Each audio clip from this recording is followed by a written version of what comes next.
Assalamualaikum warahmatullahi wabarakatuh.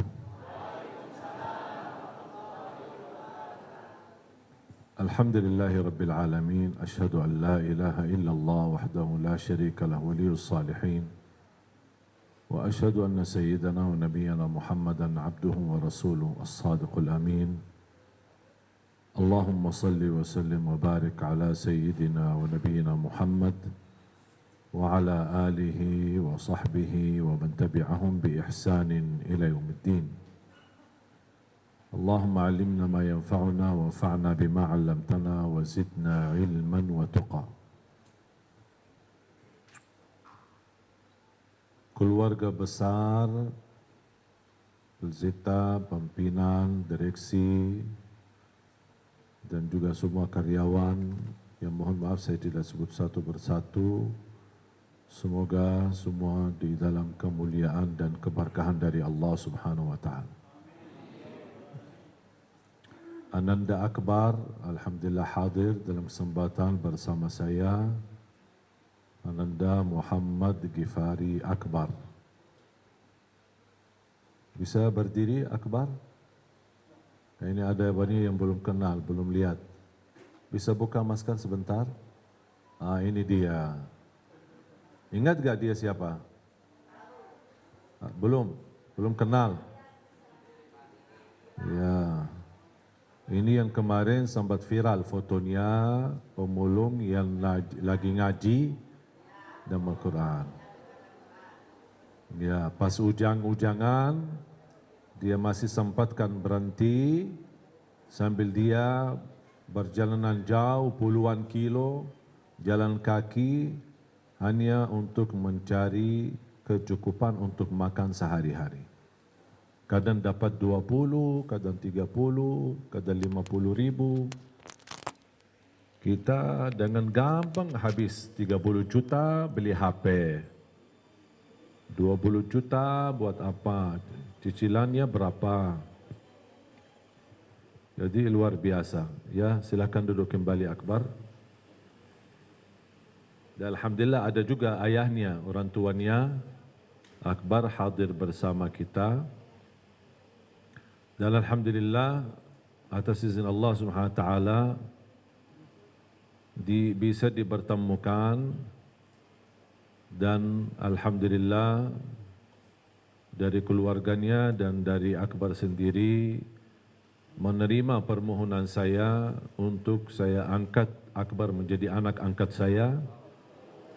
Dan insyaAllah saya akan bawa dia umrah di bulan Desember. Saya ingin kenalkan dia bersama imam-imam besar Masjidil Haram dan Masjid Nabawi. Dan insyaAllah kami akan gabungkan dia di pesantren kami di Cipanas supaya bisa dia belajar. Karena saya punya firasat Ananda Akbar ini insyaAllah calon imam besar untuk Indonesia. Dan ini menjadi bagian dari program kami mencetak 1 juta penghafal Al-Quran untuk Indonesia. Ada orang berkata mungkin 1 juta penghafal Al-Quran terlalu besar dan angka ini terlalu jauh. Kalau saya mempandangi angka ini memang besar, tapi sejauh manapun jarak, kalau tidak berlangkah tidak bakal sampai. Saya yakin walaupun jauh, tapi kalau berlangkah-langkah pasti akan sampai. Kalau jarak dekat, tidak bergerak, tidak bakal sampai. Tapi jarak yang jauh, kalau kita bergerak, pasti akan sampai. Apalagi saya percaya dan yakin, bersama Al-Quran pasti akan mendapatkan pertolongan Allah Subhanahu wa taala. Dan alhamdulillah program 1 juta penghafal Al-Quran sudah jalan, bukan baru mau jalan. Sudah jalan dan banyak yang alhamdulillah tamat hafal Al-Quran di bawah binaan kami. Kemudian setiap penghafal Al-Quran kami sengaja hadiahkan umrah. Dan tujuan saya sebenarnya bukan hanya umrah, tapi saya punya target lain. Walaupun mereka dengan hadiah umrah saja sudah cukup senang. Tapi saya punya keinginan lain adalah mereka bisa setor hafalannya di hadapan imam besar Masjidil Haram dan Masjid Nabawi. Karena saya ingin mereka sebagaimana diakui di tanah air, saya juga ingin mereka dihormati dan diakui di tanah suci dengan hafalan-hafalan mereka. Dan alhamdulillah kita melihat rata-rata yang sudah dikirim ke Madinah, alhamdulillah mereka pulang ke tanah air dan masing-masing sudah membawa ijazah sertifikat yang nama mereka bersambung sampai kepada Rasulullah sallallahu alaihi wasallam. Karena semua di dalam Islam, dan ini hanya ada di agama Islam, tidak ada di agama yang lain, adalah ilmu ijazah. Apa itu ilmu ijazah? Semua ada ijazahnya. Tasbih ada ijazah, doa ada ijazahnya, salawat ada ijazahnya, buku fikih ada ijazahnya, hadis itu ada ijazahnya, Quran pun ada ijazahnya. Saya kemarin syiarkan di beberapa titik safari dakwah kami adalah mud. Apa itu mud? Mud sebuah benda yang menjadi alat takaran zakat fitrah. Dan alhamdulillah 2 tahun belakangan ini kami syiarkan mud untuk zakat fitrah tidak bagi kilogram lagi. Tapi kita menggunakan benda mud ini untuk meniru Nabi Muhammad SAW dan para sahabatnya. Dan itu pun ada ijazahnya. Sampai Siti Aisyah radhiyallahu anha menceritakan Rasulullah kalau berwudu menggunakan mud, kalau mandi menggunakan mud, dan mud ini juga sekalian alat takaran zakat fitrah. 4 kali mud zakat fitrah 1 orang. Dan kalau SAW mandi menggunakan mud cukup 4. Ada riwayat 5 kali mud cukup mandi Nabi Muhammad SAW. Kalau berwudu 1 mud cukup untuk wudu Nabi Muhammad SAW. Pasti Bapak Ibu penasaran kan?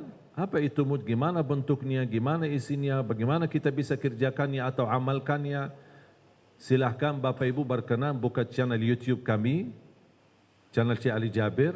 Dan di situ ada salah satu video, saya jelaskan apa itu mud. Dan saya praktik di dalam video cara mentakar zakat fitrah. Saya bawa beras, saya timbang di depan. Biar Bapak Ibu bisa mengenal. Walaupun belum dapat mud, tapi bisa dapat ilmunya. Terus yang kedua, ada satu video lagi. Saya praktik wudu Nabi Muhammad SAW menggunakan mud. Ternyata mud benda kecil cukup mencukupi wudu Nabi Muhammad SAW. Dan 1 kali wudu sudah masih ada sisa 1/3 air di dalam 1 mud. 1 mud cukup untuk wudu Nabi Muhammad SAW. Dan itu pun ada ijazahnya. Makanya Bapak Ibu kalau sudah selesai acara, pas lagi santai-santai, mohon berkenan buka YouTube channel kami dan cari videonya. Ada video mud Nabawi atau mud Madinah. Di situ saya praktik cara wudu Nabi Muhammad SAW menggunakan mud. Kalau sudah buka YouTube kami, jangan lupa subscribe, like dan share. Ya sekali promosi Bu. Bapak Ibu jamaah sekalian dimuliakan Allah Subhanahu wa taala. Saya bangga sekali, salah satu kebanggaan saya program 1 juta penghafal Al-Quran itu murni dukungan dari masyarakat dan kepercayaan masyarakat muslimin muslimat di Indonesia. Dan jujur saja Bapak Ibu, tidak ada bantuan satu pun, tidak ada bantuan rupiah atau rial dari luar negeri, apalagi dari Arab. Apalagi saya bukan keturunan Raja Salman. Jadi alhamdulillah atas izin Allah Subhanahu wa taala bisa memulai program gerakan 1 juta menghafal Al-Quran itu murni dukungan dan bantuan dari masyarakat Indonesia.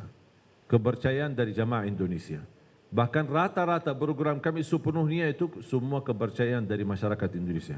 Dan alhamdulillah kita bisa mewujudkan program ini bisa berjalan lancar dan di sambil kita berjalan safari dakwah, alhamdulillah beberapa titik yang kami kunjungi, Ternate, Tidore, Karimun, Batam, Riau, Pekanbaru, dan insyaAllah habis acara di Bandung ini, saya akan lanjut ke Malang, kemudian Surabaya, kemudian terbang ke Lombok, dan semua program alhamdulillah. Di mana titik kami datangin, pasti kami mendapatkan respon dan perhatian dari jamaah. Yang wakaf tanah, yang wakaf rumah, ibu-ibu mewakafkan emasnya, luar biasa. Respon tidak terhingga dari masyarakat untuk program penghafal Al-Quran atau program 1 juta penghafal Al-Quran. Dan selalu saya berkata, mungkin Bapak Ibu gagal menjadi penghafal Al-Quran, tetapi infakmu memfasilitasi para penghafal Al-Quran, Bapak Ibu akan ikut mendapatkan pahalanya dan ikut mendapatkan syafaatnya Al-Quran walaupun belum hafal Al-Quran. Karena syafaat Al-Quran tidak hak, bukan hanya hak milik para penghafal Al-Quran, yang memfasilitasi para penghafal Al-Quran berhak mendapatkan syafaatnya Al-Quran. Dan alhamdulillah atas izin Allah Subhanahu wa taala, Allah anugerahkan bisa saya menghadirkan di Indonesia adik-adik saya dari Madinah. Saya bersaudara 12, timnas. Alhamdulillah saya berhasil dari 12, saya berhasil merayu 7 adik kandung saya untuk bisa ikut ke Indonesia dan ikut membantu dan mensyiarkan program Al-Quran. Dan alhamdulillah mereka berkenan berhijrah dari Madinah, bisa berada di Indonesia dan ikut bergabung. Ada yang menjadi guru di pesantren, ada yang mengurusi yayasan bertanggungjawab, ada yang mengelola yayasannya, ada yang membina program sosialnya, ada yang mengikut di lapangan berdakwah. Termasuk ada 2, dari 7 ada 2 yang perempuan, yang laki-laki 5 di Indonesia. Yang masih ada sisa 5 di Madinah, saya masih rayu terus untuk mereka pindah. Dan alhamdulillah yang 7 yang saya hadirkan di Indonesia, supaya mereka tidak bosan dan betah di Indonesia, saya langsung nikahkan di Indonesia. Yang laki nikah sama orang Indonesia, yang perempuan nikah sama laki-laki Indonesia. Jangan khawatir ibu-ibu, masih ada lagi. Bahkan saya mendorong adik-adik saya supaya tetap semangat dan terus mensyiarkan Al-Quran di Indonesia. Saya mendorong adik-adik saya masing-masing nikah istri 4 dan setiap istri melahirkan 1 lusin dan semuanya penghafal Al-Quran. Pak, gimana Pak? Boleh? Ibu? Bu, untuk Al-Quran. Untuk Islam. Luar biasa Ibu. Saya sebenarnya kagumi ibu-ibu di Indonesia. Salah satu yang membuat saya betah di Indonesia ibu-ibu. Luar biasa. Karena jujur saja saya mulai dari nol, dari belum bisa bahasa Indonesia. Saya masih ingat 2008 sama sekali belum bisa bahasa Indonesia. Cuma saya bisa bagus. Jadi ketemu orang dia bicara apa saja saya jawab bagus. Sudah makan? Bagus. Mau kemana? Bagus. Itu aja saya jawab. Subhanallah, Allah anugerahkan 2009, 2010 sedikit demi sedikit bisa bahasa Indonesia. Bahkan belum sempurna dan belum lancar, terlalu lancar bahasa Indonesia. Saya dapat kejutan tahun 2011, penghargaan menjadi warga negara Indonesia langsung dari Presiden Republik Indonesia di waktu itu, Bapak SBY. Dan alhamdulillah saya bisa memaksimalkan penghargaan ini, kepercayaan ini yang sangat berharga menjadi rakyat Indonesia yang insya-Allah berguna bagi Indonesia dan berguna bagi masyarakat. Dan kita terus memperjuangkan program insya-Allah syiar Al-Quran. Kalau Indonesia dikenal negara terbesar penduduk Islam di dunia, insya-Allah tidak lama lagi Indonesia dikenal negara terbesar sedunia para penghafal Al-Quran. Dan saya percaya itu karena 5 tahun belakangan, sudah saya hampir 12 tahun di Indonesia. 5 tahun belakangan peningkatan perhatian kepada Al-Quran sangat luar biasa. Jangankan di kalangan anak-anak yang kita lihat seperti acara Hafiz Indonesia, di kalangan orang tua, di kalangan yang sudah usia lanjut, ikut masih mau ngaji dan belajar Al-Quran. Di kalangan aparat polisi, di TNI, bahkan saya bertemu dengan polisi dan TNI yang sudah hafal 30 juz. Saya sudah bertemu dengan gubernur yang hafal Al-Quran, bertemu dengan bupati yang hafal Quran, bertemu dengan wali kota yang hafal Al-Quran. Dan insya-Allah tidak lama lagi Ketua DPR RI penghafal Al-Quran, MPR kita penghafal Al-Quran, bahkan insya Allah presiden kita yang akan datang para penghafal Al-Quran. Saya yakin itu. Kenapa? Karena pengalaman saya, selama bersama Al-Quran, pasti dijamin pertolongan Allah Subhanahu wa Ta'ala dan dijaminkan kemuliaannya di dunia sampai di akhirat. Makanya Bapak Ibu, jangan sia-siakan kemuliaan Al-Quran. Sayang sekali kalau saya mendengar ada seorang muslim dan muslimah berhari-hari lewat tapi tidak membaca Al-Quran. Bisa enggak kira-kira Bapak Ibu berhari-hari lewat tidak megang handphone? Pernah enggak? Terasa enggak bisa. Jangankan berhari-hari lewat tidak megang handphone. Kadang-kadang kita duduk di masjid atau di musalla atau lagi dengar tausiah masih sibuk main handphone.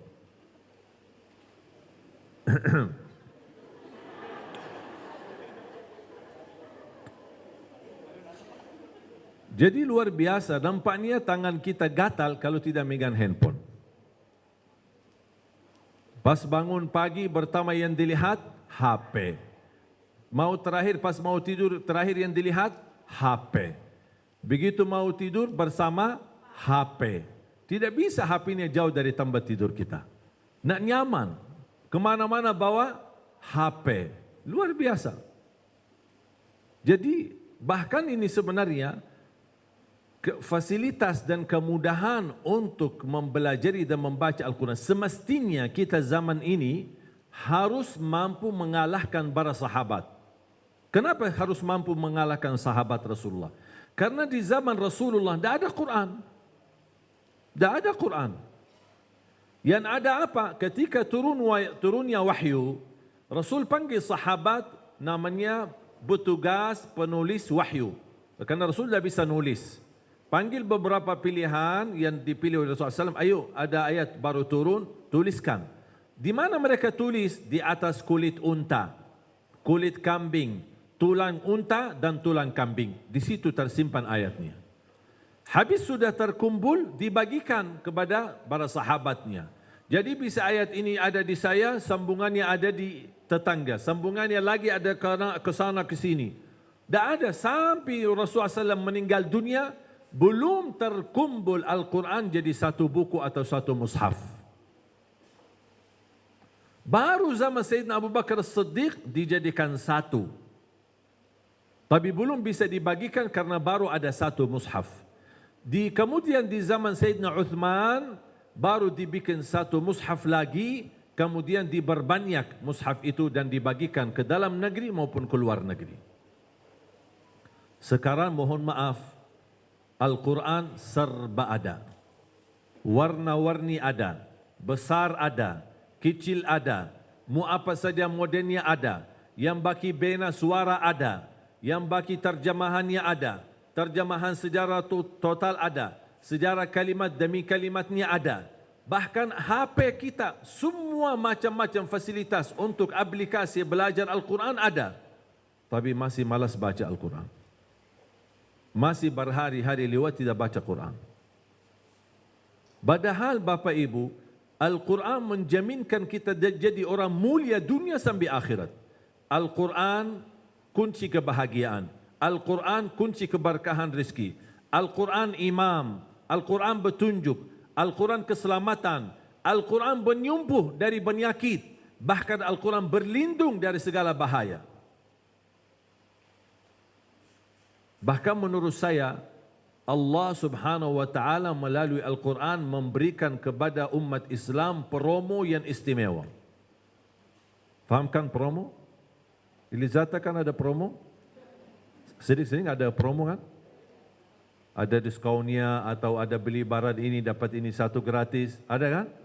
Pernah enggak ibu ada promo beli satu kain apa atau baju apa tapi dapat hadiah 10 kain yang lain? Ada enggak gitu? Rugi kan? Subhanallah, begitu ada promo dari manusia di pasar, di mall, di mana-mana kita betul-betul memanfaatkan. Tapi selama hidup saya belum pernah saya menemukan ada promo beli satu ini dapat gratis 10. Beli botol ini satu, dapat 10 botol gratis. Beli baju ini, dapat 10 baju gratis. Ada enggak? Tak pernah ada dan tidak akan bisa ada. Tapi promo Allah, baca satu huruf Al-Quran, Allah berikan pahala 10 kebaikan. Tapi sayang sekali masih lebih berlaku promo manusia dan belum berlaku promo Allah Subhanahu Wa Taala. Satu huruf yang kita baca dapat 10 kebaikan. Bismillahirrahmanirrahim dalam segi bacaan hitungannya 19 huruf, tapi dari segi tulisan pahala malaikat menulis 190 pahala. Rugi kalau kita tahu. Ini sebenarnya kalau kita berbicara logika bisnis, tidak ada yang lebih bisnis besar daripada Al-Quran. Menguntungkan dunia dan akhirat. Dan tidak ada ruginya sama sekali. Jaminan tidak ada ruginya sama sekali bersama Al-Quran. Bahkan ada orang berkata, mohon maaf, saya sebenarnya ingin baca, tapi bacaan saya masih belum bagus. Masih belum sempurna, masih berbata-bata. Saya takut salah-salah mulu, makanya kadang-kadang tidak jadi baca Quran karena takut salah. Ini sebenarnya bisikan syaitan. Kadang-kadang syaitan membisiki kita, bu, bacanya aja belum beres, belum benar. Daripada dosa, tidak usah baca. Itu namanya bisikan syaitan. Terus gimana kondisi orang yang masih berbata-bata dan masih sulit dalam membaca Al-Quran? Jangan khawatir, ada berita gembira. Bukan dari saya, tapi dari Rasulullah sallallahu alaihi wasallam. Walladhi yaqra'ul Qur'an wa yatata'ta'u fihi wa huwa alaihi syaq lahu ajran. Barang siapa yang membaca Al-Quran, kemudian dia berbatah-batah dalam bacaannya. Terima kasih ya Rasulullah. Sepertinya Rasulullah tahu umatnya di akhir zaman banyak berbatah-batah. Makanya sudah memberikan solusinya di waktu itu. 1400 tahun yang lalu sudah Rasul memberikan solusinya. Masih berbatah-batah, terhitung pahalanya selain satu huruf 10 kebaikan.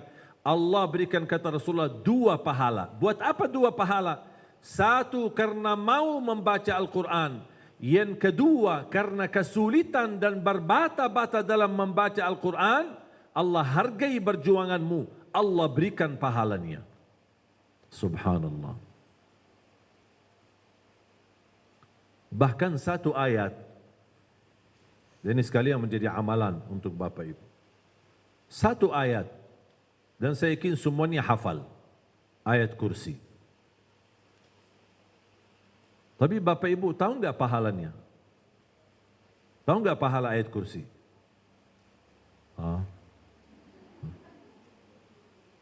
Saya pernah tanya seorangnya, Ibu rutin, saya selalu baca ayat kursi. Terus tahu enggak pahalanya? Tidak tahu. Amalannya mulai hari ini, jangan tinggalkan ayat kursi setiap habis salat. Assalamualaikum warahmatullahi wabarakatuh. Assalamualaikum warahmatullahi wabarakatuh. Astaghfirullah, astaghfirullah, astaghfirullah. Allahumma antas salam wa minkas salam sampai selesai.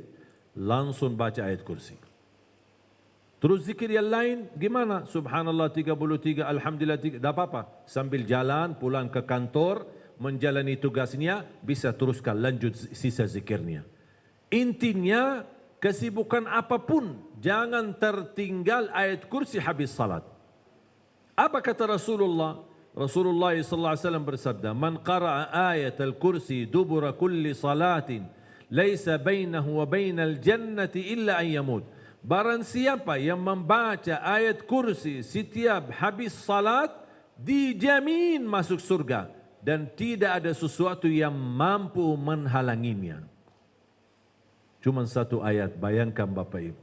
Kalau satu ayat saja jaminan masuk surga. Gimana kalau Bapak Ibu terus mengaji Al-Quran setiap hari? Gimana kalau kita bisa mengkhatam Al-Quran berkali-kali? Minimal 1 bulan 1 kali. Dan selalu saya sampaikan, sangat mudah untuk khatam Al-Quran. 1 hari 1 juz. Coba ikuti saya. 1 hari 1 juz. Bu, yang di belakang, Pak, masih sama saya? Ya, tolong simpan HP-nya dulu sebentar. Coba ikuti saya lagi. 1 hari, 1 juz. 30 hari, 30 juz.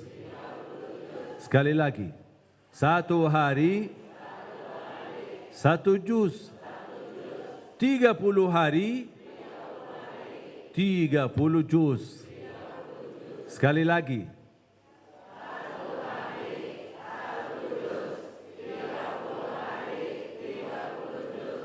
Enteng kan? Enteng, baki banget. Ya udah tinggal amalkan. Katanya enteng. Udah tinggal amalkan. Tahu enggak Bapak Ibu yang membuat kita sulit khatam Al-Quran? Padahal ini cuma 1 hari 1 juz. Sebenarnya kalau kita perhatikan sangat minim dan sangat sederhana. Tapi kenapa kita merasa kok susah? Bu, maaf Bu ya, boleh saya tanya ya? Kira-kira 1 hari 1 juz keberatan enggak? Hah?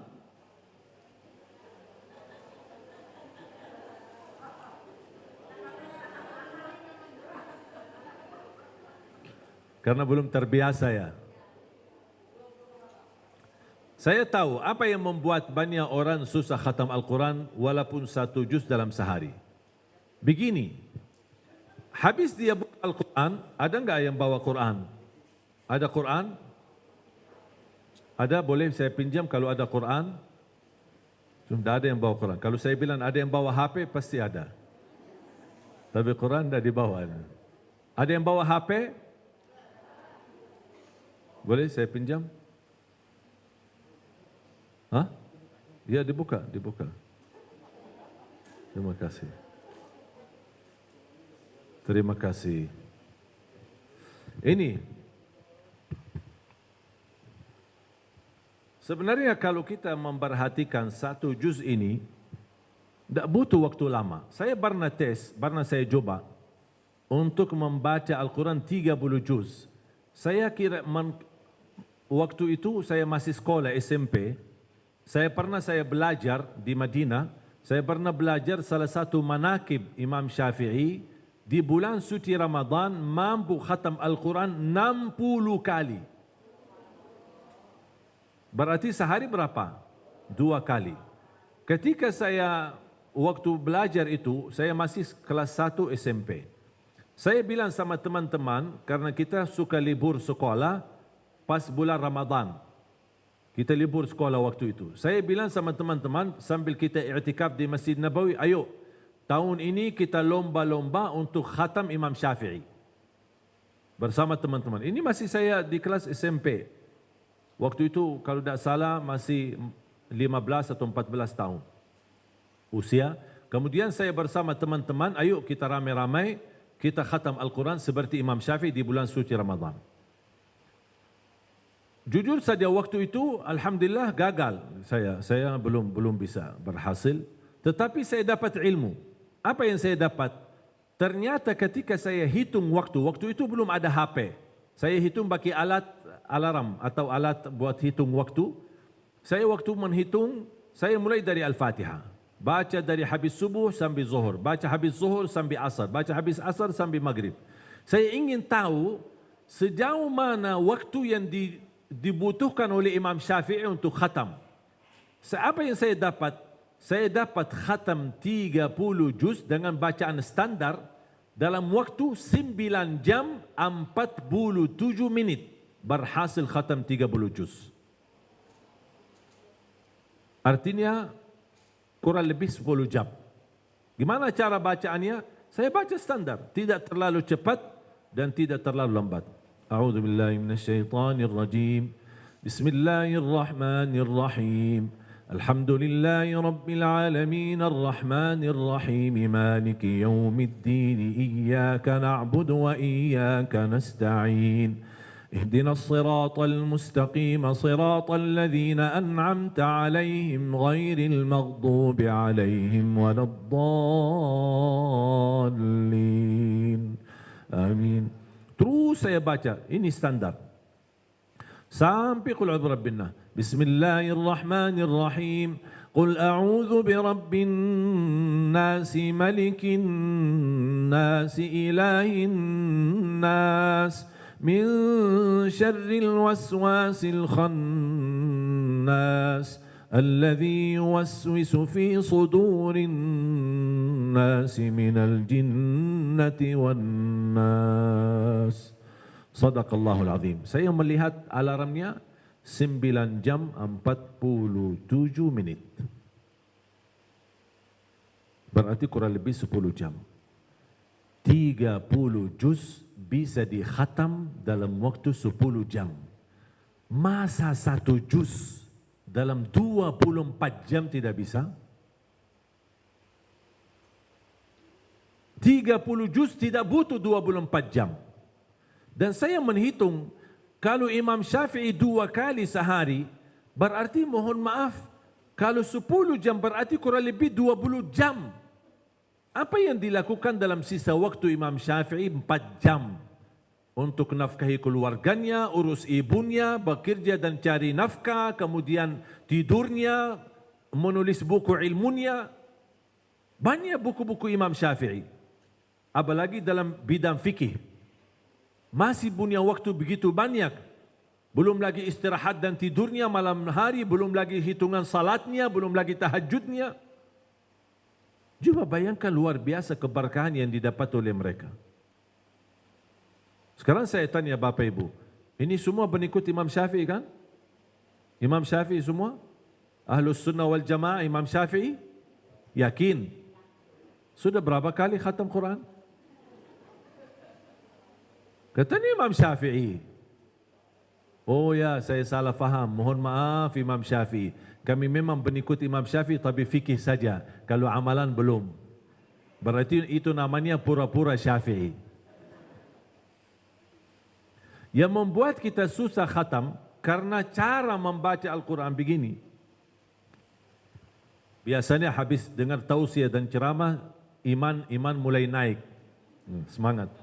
Pas, ya betul kata Syekh Ali ini, Allah, saya malu beneran ini, berhari-hari masa lewat luar tidak baca Quran. Udahlah, saya mau mulai baca. Udah, ini kan lagi iman naik kan. Biasanya kalau posisi iman naik, pasti semangatnya juga ikut naik. Dia baca. Masya Allah, habis dia pulang, Masya Allah iman masih di atas, masih naik, kuat. Dia baca Al-Baqarah sambil khatam, Masya Allah semangat. Al-Baqarah khatam, Ali Imran, Masya Allah sudah selesai. Masuk An-Nisa, sudah selesai. Habis itu dia, Alhamdulillah sudah hampir 7 juz saya khatam. Alhamdulillah, habis itu 1 tahun dah baca-baca. Dia semangat tapi terlalu semangat. Dan saya selalu berkata, boleh semangat tapi tidak boleh terlalu semangat. Aturkan semangatnya sedikit demi sedikit tetapi istiqomah daripada banyak tapi terputus. Tak apa-apa sedikit. Dan masalah yang kedua, ketika mulai baca Al-Quran, ini aku heran kenapa harus seperti itu. A'udzubillahi minasyaitonir rajim. Bismillahirrahmanirrahim. Alif Lam Alif Lam Mim. Dzalikal kitabu la raiba fihi hudan lil muttaqin alladzina yu'minun. Ini kan lagi apa? Betul-betul ingin khatam. Alladzina yu'minuna bil ghaibi wa yuqimuna as-salata wa mimma razaqnahum yunfiqun. Walladzina yu'minuna bima unzila ilayka wa ma unzila. Kapan habisnya? Kok ujung-ujungnya masih banyak?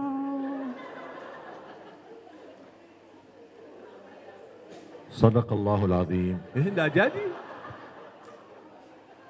Seringnya gitu ya. Kenapa suka lihat halaman belakang? Kenapa ingin tahu ujung surahnya itu di mana? Urusan kamu apa? Seharusnya kamu fokus baca, bukan fikirannya kapan habisnya.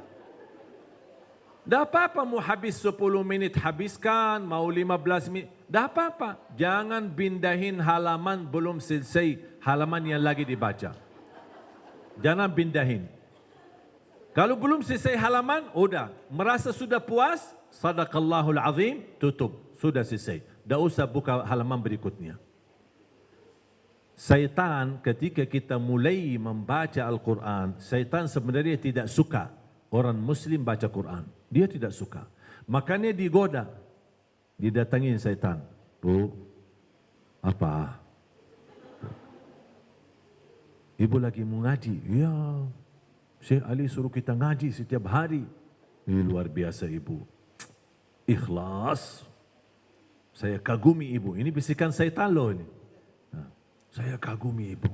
Pasti ibu diterima di sisi Allah. Pasti. Ya ibu, terus. Lanjut. Saya dukun ibu. Tapi bu, maaf, saya boleh bertanya?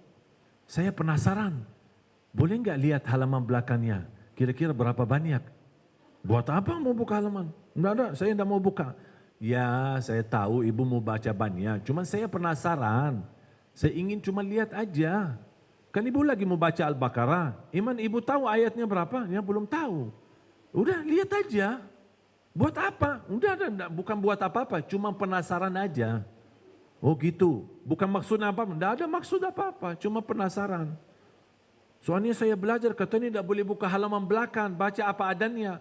Iya saya tahu. Itu nasihat dari Ali Jabir. Saya kenal dia. Saya tahu. Udah begini aja. Kamu baca dan boleh sambil kita lihat. Penasaran kok. Saya juga penasaran ikut ingin tahu. Oh gitu. Penasaran aja ya. Ya udah. Saya buka ya. Cuma ingin tahu aja kan? Ya. Pas begitu kita buka langsung dibisikin. Oh, banyak. Ibu kan ada janji. Ibu kan belum selesai urusan. Ibu kan masih sibuk, ibu kan mau keluar, ibu langsung dibisikin terus dengan kesibukan yang lain. Ibu gimana kalau mau baca sebanyak itu? Pasti nanti temannya lama nunggu, nanti dia marah, langsung. Oh iya betul, saya betul-betul saya ingat, baru ingat, saya ada janji sama teman. Kalau saya mau baca banyak begini, kayaknya tidak keburu. Dia kata, iya memang tidak keburu.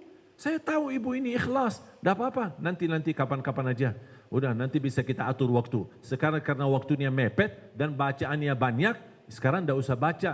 Urusin aja dulu janji sama temanmu, nanti lain waktu kita baca lagi. Oh gitu ya? Ya udah, terima kasih syaitan. Malah terima kasih sama syaitan lagi. Tanpa kita sadar, sedikit demi sedikit menjauh dari Al-Quran. Faham Bapak Ibu? Saya kasih metode lebih mudah. Mau enggak? Lebih mudah? Kalau tidak bisa 1 juz 1 hari, saya kasih lebih mudah. Kira-kira mau? Tapi janji ya. Janji khatam? Minimal 1 kali 1 bulan. Boleh? Saya insyaAllah kasih metode mudah. Karena selama saya di Indonesia sudah hampir 12 tahun, saya sudah hafal karakter orang Indonesia. Orang Indonesia tidak suka yang susah-susah. Yang ribet-ribet, yang lama-lama, panjang-panjang tidak suka.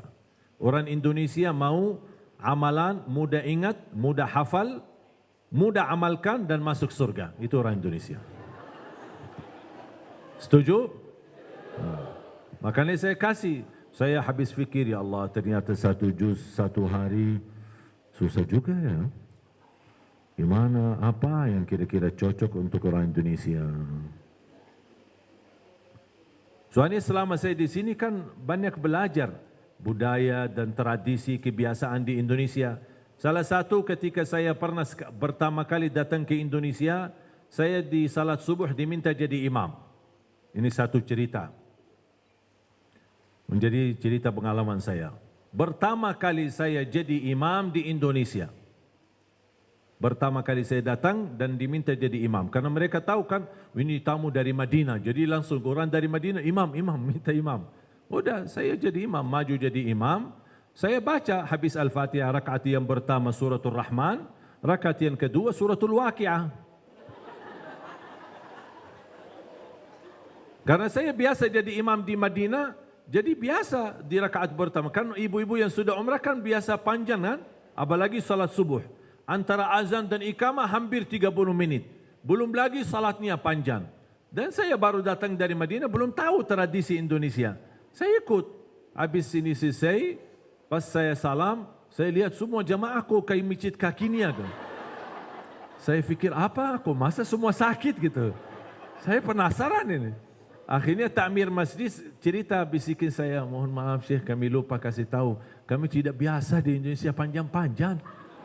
Nah, ini jadi mungkin kita salah tadi, Syekh datang dari Madinah, mungkin bawa budaya Madinah ke sini, tidak cocok gitu.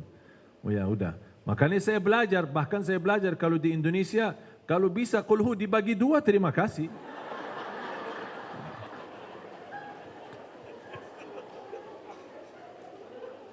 Nah, ini pengalaman saya di Indonesia. Makanya saya fikir, gimana cara mudah supaya membantu umat Islam di Indonesia supaya mudah khatam. Karena saya percaya dan yakin semua ibu-ibu dan bapak-bapak yang hadir pasti semuanya mau khatam Al-Quran. Saya yakin itu. Cuman mungkin kadang-kadang mungkin tergantung kadang kesibukannya, kadang-kadang sifat malasnya, atau karena belum terbiasanya, atau belum tahu kunci rahasianya gimana sih. Khatam, orang selalu difikirkan, kalau khatam pasti lihat 600 sekian, kapan habisnya? Makanya selalu berfikir, saya selalu berkata, jangan suka lihat ujungnya, jangan suka kapan habisnya, tapi yang difikirkan kapan mulai, itu aja. Tidak usah fikir kapan habis. Makanya saya ciptakan metode yang lebih mudah. Makanya saya kasih metode yang kedua ini, lebih mudah daripada 1 juz 1 hari. Setiap waktu salat, baca 4 halaman. Setiap waktu salat, baca 4 halaman. Ini 4 halaman. 4 halaman berarti berapa lembar? 2 lembar. Setiap 1 juz Quran seperti ini, yang model Madinah, setiap 1 juz 10 lembar. Bagi aja, tidak apa-apa, Allah terima cicilan, tidak apa-apa cicil. Allah terima cicilan, mudah-mudahan dan masuk surga cicilan. Allah terima cicilan. Jadi waktu salat subuh baca 4 halaman. Waktu salat zuhur baca 4 halaman. Waktu asar 4, waktu maghrib 4, waktu isya 4. 4 kali 5 waktu berapa? 20 halaman. Sudah khatam 1 juz. Sudah khatam 1 juz. Mohon maaf, bacaannya belum bisa, atau takut banyak salah, atau belum begitu fasih, boleh simak, dengar. Melalui YouTube atau HP ada aplikasi Al-Quran, karena yang mendengar Al-Quran pahalanya sama-sama yang baca. Tetap dapat 1 huruf 10 kebaikan. Walaupun tidak faham isi Al-Quran sama sekali. Mendapatkan 10 kebaikan setiap 1 huruf tidak dikaitkan dengan faham. Makanya ada orang bertanya, boleh enggak saya baca Al-Quran tapi saya tidak baca terjemahannya? Saya jawab, boleh. Boleh enggak saya baca Al-Quran sambil khatam tapi saya tidak faham sama sekali isinya? Tetap boleh. Karena standar kita dapat dari baca maupun simak, mendengar, dapat setiap 1 huruf 10 kebaikan. Kira-kira mudah? Bisa? Cicilan, tidak apa-apa, cicilan. Atau masih mau lebih mudah lagi? Ini tadi saya kasih 2 metode kan? 1 hari 1 juz. Mungkin keberatan? Ya tidak apa-apa, pindah ke metode yang kedua. Metode kedua, setiap waktu salat 4 halaman. 4 kali 5, 20 sudah khatam 1 juz. Mau enggak lebih mudah lagi? Mau kan? Mau. Soalnya kalau tidak mau berarti bukan orang Indonesia. Udah, saya kasih yang lebih mudah lagi. 2 halaman sebelum salat, 2 halaman sesudah salat. 2 halaman sebelum salat, 2 halaman sesudah salat. Totalnya jadi berapa? 4. 4 kali 5, 20. Faham enggak 2 halaman? 1 lembar. 1 kertas. Cuma 1. Masa 1 susah? 1, tidak usah banyak-banyak. Tidak usah, 1 aja cukup. Tapi istiqomah. Sebelum salat 1 lembar, sesudah salat 1 lembar. Setuju? Kira-kira cocok? Cocok? Yakin? Atau mau fikir-fikir dulu? Atau masih mau lebih mudah lagi? Masih mau ya? Metode ini yang saya kasih, satu lembar sebelum salat, satu lembar sesudah salat.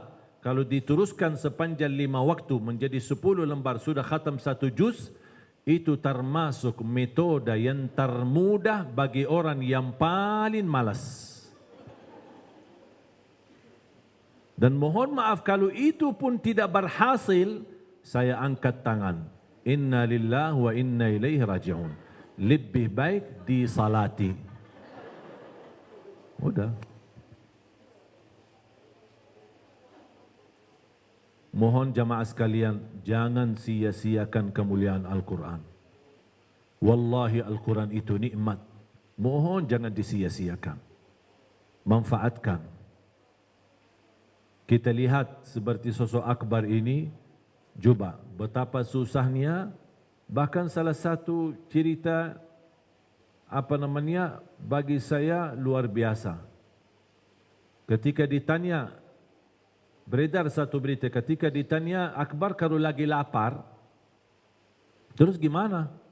Dia bilang kalau saya lagi lapar dan belum dapat uang dari hasil pemulungnya itu, kalau saya belum dapat uang untuk beli makanan, saya ganti dengan baca Quran. Baca Al-Quran dan fokus baca Al-Quran sampai kenyang. Dan habis saya selesai baca Al-Quran, merasa lapar itu hilang. Dan itu yang saya sebutkan sebenarnya kontak batin sama Al-Quran. Wallahi Bapak Ibu, Al-Quran itu dahsyat manfaatnya. Dahsyat keberkahannya. Dahsyat kemuliaannya. Tapi hanya kita butuh beri perhatian sedikit. Tidak usah banyak-banyak. Sedikit beri perhatian kepada Al-Quran. Wallahi akan anda merasa kebahagiaan dan kenikmatan yang sangat luar biasa. Sekali lagi saya mohon, walaupun anda tidak ada target untuk khatam Al-Quran, mohon minimal mulai harimu baca Quran, tutupi harimu dengan baca Al-Quran. Itu sudah minimal. Mulai harimu baca Quran, tutupi harimu dengan membaca Al-Quran. Dan saya yakin sangat mudah. Kalau belum bisa baca, tinggal handphone, simpan di telinga, sambil kita jalan naik motor atau pakai mobil, jalan ke kantor. Ini kan awal aktivitas kan? Di dalam perjalanan, setelkan ayat Al-Quran. Apa sih susahnya? Apa sih susahnya setelkan daripada setel musik dan dandut? Lebih baik Quran. Supaya Allah berkahi perjalananmu. Allah bukakan pintu rizki baru untukmu. Dan begitu pulang, sudah beraktivitas selesai, mau pulang istirahat, setelkan dan lanjutkan ayat-ayat Al-Quran melalui telinga mendengar. Sampai kita khatam seperti ini. Insya Allah kita dapat berkahnya dan kemuliaannya. Dan juga setiap satu huruf yang kita dengar mendapatkan 10 kebaikan di sisi Allah Subhanahu Wa Taala. Siap? Kira-kira semangat? Mana pencinta Quran? Ingat tak? Saya pimpin ya. Sudah lupa Hafiz Indonesia ya. Kalau saya bilang mana pencinta Quran? Jawabannya ini pencinta Quran. Jawabannya apa? Ya, sambil tunjuk jari ya. Ini pencinta Quran. Kalau saya bilang yang mana? Jawabannya yang ini, yang mana, yang ini, yang mana, yang ini, di mana, di sini, di mana, di sini, siapa, saya, Allahu Akbar. Faham? Kalau saya bilang mana pencinta Quran, jawabannya ini pencinta Quran. Mana pencinta Quran? Oh, suaranya kurang semangat ya. Mana pencinta Quran? Mana pencinta Quran? Yang mana? Yang mana? Yang mana? Di mana? Siapa? Saya Allahu Akbar. Itu yang kami tanamkan kepada anak-anak hafiz Indonesia. Mohon jamaah sekalian, jadilah pencinta Al-Quran. Kalaupun anda merasa banyak kekurangan kita bersama Al-Quran, ayo kita bersama-sama. Saya harap program 1 juta penghafal Al-Quran bukan menjadi program Ali Jabir, tapi saya harap menjadi program kita bersama. Milik kita bersama, perjuangan kita bersama, amal salih kita bersama, agar kita bersama-sama mendapatkan syafaatnya Al-Quran di hari kiamat. Pertama kita bacakan Al-Fatihah dan doakan untuk Beli Purnomo Sigit ya. Kita doakan dia sedang dirawat di rumah sakit. Mudah-mudahan ujian sakit ini menyampaikan dan mengampuni segala dosanya, dinaikkan darajatnya dan dimuliakan di sisi Allah Subhanahu wa taala, dan mudah-mudahan sebagaimana Allah mentakdirkan menghadapi ujian sakit ini, mudah-mudahan Allah juga takdirkan agar bisa menikmati kesehatan kembali, dan mudah-mudahan diangkat segala penyakitnya, disehatkan badannya, dan semua para hadirin yang sakit diangkat segala penyakitnya dan disehatkan badannya dan selalu dalam lindungan Allah Subhanahu wa taala dari segala bahaya dan keburukan. Al-Fatihah. A'udzubillahi minasyaitonir rajim. Bismillahirrahmanirrahim. Alhamdulillahi rabbil alamin arrahmanir rahim maliki yaumiddin. Iyyaka na'budu wa iyyaka nasta'in ihdinas siratal mustaqim. Siratal ladzina an'amta 'alaihim ghairil maghdubi 'alaihim waladdallin. Bismillahirrahmanirrahim. Alhamdulillahi rabbil alamin. حمد الشاكرين حمد الناعمين اللهم صل على سيدنا محمد وعلى آل سيدنا محمد اللهم يا الله يا ذا الجلال والإكرام نسألك الهدى والتقى والعفاف والغنى يا الله berilah kepada kami petunjuk kepada jalan yang lurus, hidupkanlah kami dalam keadaan iman, wafatkanlah kami dalam keadaan Islam, akhiri hayat kami dengan husnul khatimah. Ya Allah, atas izinmu kami bersama-sama bertemu di dalam acara ini di Elzita ini. Ya Allah, anugerahkan kepada kami semua kemuliaan, dikumpulkan kembali di dalam surgamu ya Allah bersama Nabi Muhammad sallallahu alaihi wasallam. Ya Allah, aku mohon untuk semua yang hadir selepas acara ini pulang masing-masing sudah diampuni segala dosanya, disucikan hatinya, dibersihkan jiwanya, ditutupi segala aibnya, dimaafkan segala kesalahannya, diangkat derajatnya. Ya Allah, ya Arhamar Rahimin, dikabulkan segala hajatnya, dimudahkan segala urusannya, dikabulkan segala niat baiknya untuk yang ingin berusaha, untuk ingin membangun keluarganya. Ya Allah, berilah yang terbaik di dunia, yang terbaik di akhirat. Ya Allah, jadikan kami semua keluarga Al-Quran, pencinta Al-Quran, penhafal Al-Quran, yang mendapatkan syafaatnya Al-Quran. Ighfir lana wa liwalidina, ighfir lana wa liwalidina, ighfir lana wa liwalidina. وارحمهم كما ربونا صغارا واغفر لجميع المسلمين والمسلمات والمؤمنين والمؤمنات الأحياء منهم والأموات ربنا آتنا في الدنيا حسنة وفي الآخرة حسنة وقنا عذاب النار وصلى الله على سيدنا ونبينا محمد وعلى آله وصحبه وبارك وسلم والحمد لله رب العالمين. Terima kasih, jazakumullahu khairan atas perhatian dan dukungan. Kalau tidak salah tadi saya dapat laporan dari panitia tadi dari komitmen jamaah berapa? Alhamdulillah para ibu bapak sekalian, untuk pendapatan komitmen sedekah terbaik yang kita dapat tadi alhamdulillah mencapai 20 dinar. Takbir. Alhamdulillah. Ya, insyaallah 20 dinar berarti bersama 20 dinar lagi ditambah 20 dinar. Jadi 40 dinar ya, Masya Allah. Terima kasih. Ini jujur saja menjadi sudah cukup lama kami launching program gerakan 1 dinar untuk satu keluarga melalui wakaf buku dan juga ada wakaf Mud Madinah atau Mud Nabawi. Dan Mud Nabawi biasanya insyaAllah ada ijazahnya. Jadi ada sebuah sertifikat kita akan kirim kepada jamaah masing-masing. Cuman karena bukunya baru diterbitkan makanya kita masukin. Dulu kita hanya gerakan Mud Nabawi atau Mud Nabi Madinah. Sekarang kita masukin bukunya.